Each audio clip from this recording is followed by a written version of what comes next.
Hi, I'm Julie Atwood with the Halter Project. I'm actually here at my ranch in Glen Ellen, California. It's a gorgeous May day, but we've already had a couple of fire alerts. We've had fires in some neighboring counties, and we're getting geared up for fire season. We've already had a couple of drills and practice sessions on our ranch, and while today is a gorgeous, cool day, it's dry, it's breezy, something could happen. So we're actually set up for one of our ranch drills, and I thought it'd be a great opportunity to share that with you.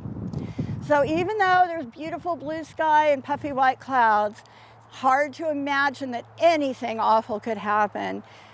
In 2017, October 8th, about 9:30 at night, I looked out my back door way at the north end of the ranch, so about an eighth of a mile from here, and I looked out at a wall of flames. We had no advance warning. Nobody knew a fire had started, let alone spread that fast. There was no way to know.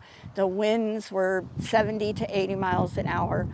Fortunately, that day and the day before, we were in a red flag, so we had taken all the precautions to get ready in case we had to evacuate our animals or in case we had to implement our shelter-in-place plan.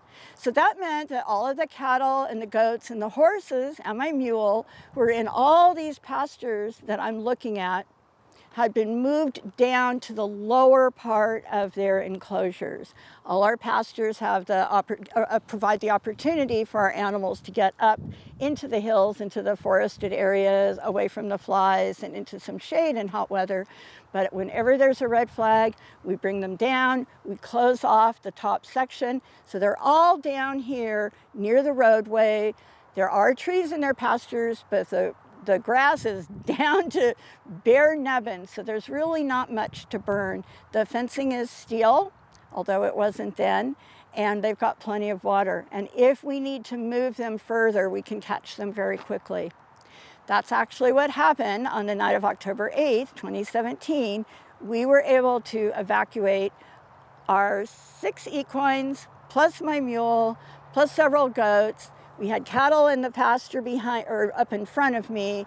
We had dogs and cats, and we got everybody moved in 7 minutes. The cattle were in their pasture. We knew that they had a lot of water. They also had a lot of forested area behind them. We crossed our fingers and hoped that they were okay, and they were, because there wasn't a whole lot to burn where they were pastured. But we got everybody moved in 7 minutes. We brought them all to this arena. We weren't really set up. We didn't have any portable paddocks. We didn't have stalls. We just put everybody in there together, cats and dogs in a stall in their carriers and kennels, horses and mules in the middle. A couple hours later, we finally had a chance to set up some panels, get animals separated, but for the time being, they were all fine. So that's 7 minutes, all the people on the ranch, all the animals on the ranch, all safe, because we had a plan B. Moving to the arena, our shelter-in-place plan was actually plan B or plan C. It really was our earthquake plan. We knew that we had a lot of supplies down here. We knew that this wouldn't burn. It's a metal structure. It's surrounded by pavement and vineyard. It's got sand. We did have grass fire moving through these areas in front of the arena, but we were able to put them out very quickly, and there wasn't any place for them to spread to. So neither the animals or we were ever in any danger from that. We did put a lot of energy, once we had the animals safe, into defending the barn. I'm going to talk about that in a few minutes and show you how important it is to make sure that you have all of the equipment, all of the supplies, all the resources you need in multiple locations so that you can grab them and they're in working order when you need them.